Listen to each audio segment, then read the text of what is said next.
I thought in the year that nobody is traveling, I'd make a video about travel cameras. But you know what? I'm excited to get back to it, and I'm gonna talk to you today about what I think are some of the best travel cameras on the market. I've always been interested in this topic because I'm always trying to find the most compact, lightest weight, best quality camera to take with me on my adventures and travels. On my adventures this summer, I mostly took the Sony a7 III and the 35mm f1.8.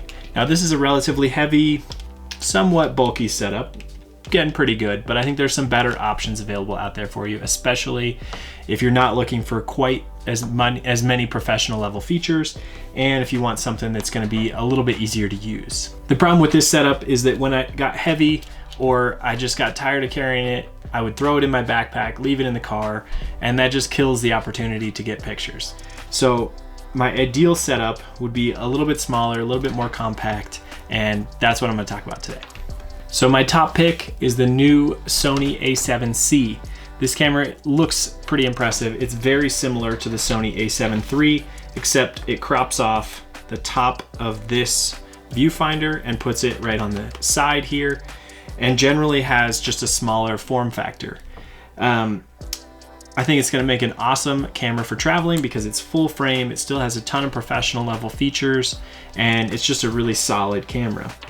The problem is it runs $1,800 plus at least another $500 to get a decent lens for it. So that's gonna be on the upper end of what most people are gonna spend on a travel camera. But if you want the best, I highly recommend the Sony a7C. I'll put a link to it down below and you can check it out. My second pick, slightly less expensive, is the Sony a6600.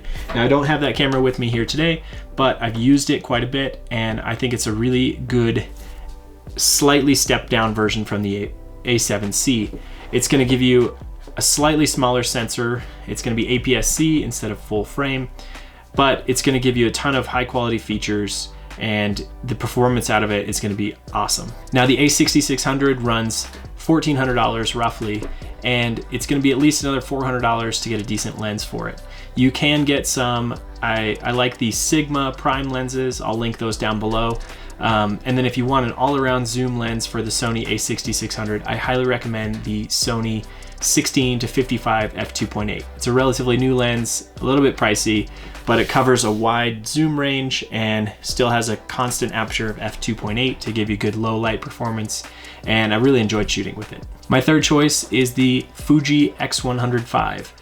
It's an awesome compact little camera that has a built-in it's 23mm lens, but in 35mm equivalent, it's a 35mm lens, which is the same that I like to shoot with on my Sony a7 III. So it gives you that similar perspective that is really flexible and versatile, and it gives you that in a really compact, fast aperture at f2 package. The Fuji X-100V runs $1,400, and that includes the built-in lens that I was mentioning. It's a great value. It's going to provide super high quality images. The new lens design is much sharper, and it's going to offer features that allow you to learn and grow with your photography. With that fixed lens, you're going to have to zoom with your feet and learn how to be more flexible, and I think that will teach you to be a better photographer. The 35mm lens is really flexible for shooting a variety of subjects, so I don't think having just one fixed lens is necessarily a negative. But if you do want to have interchangeable lenses, you might look at something like the Fuji X-T4. It's going to be a little bit higher price point, but it will give you the flexibility of having a variety of lenses. The next choice in my lineup is coming in at number 4 is the Canon RP. This is the least expensive full frame camera available. The RP is going to give you that full frame look, and it's compatible with the Canon RF lenses, which are really high quality lenses, and it's going to give you some of the features of its larger brother, the EOS R, in a slightly limited capacity. However, I really like a full frame camera, and being that it's the cheapest one on the market, I think this is a good addition. It's slightly heavier than the other cameras I've mentioned in this article, but if you're not worried about as compact and small of a package, the Canon RP is a great choice. Additionally, you can get lenses, the Canon EF lenses, which went with their former DSLR bodies. Those are going to be inexpensive. You can find used ones for great prices, and Alternatively, if you buy Canon RF lenses and you get really into photography and you decide to upgrade your setup later, those lenses are going to be compatible with cameras like the Canon R5 and the top of the line full frame Canon cameras. Going from the heaviest camera on this list, the Canon RP, my last choice for a camera is just an iPhone. The iPhone, I specifically look at the iPhone 11 or the iPhone 12 Pro. Those are both going to give you the 3 lenses. It gives you the standard lens, the wide angle lens, and the telephoto lens, and it's going to give you a little more flexibility when taking pictures. The great thing about the iPhone is that it's always with you. It's the most compact camera you could ask for, and it's going to have great quality with their AI-powered photo taking capabilities.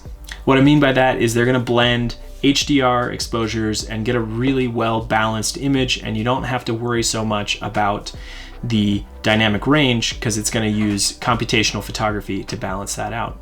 Now, the iPhone photos are not going to be the highest resolution. You're not going to get near the print size you could get out of a mirrorless or DSLR camera body, but let's be real, most of the photos that we take end up on social media, somewhere online, or in places where they're mostly being viewed digitally, and resolution isn't as much of a factor as it is when you're trying to print. So that about wraps it up. Those are my 5 cameras that I think are awesome for traveling.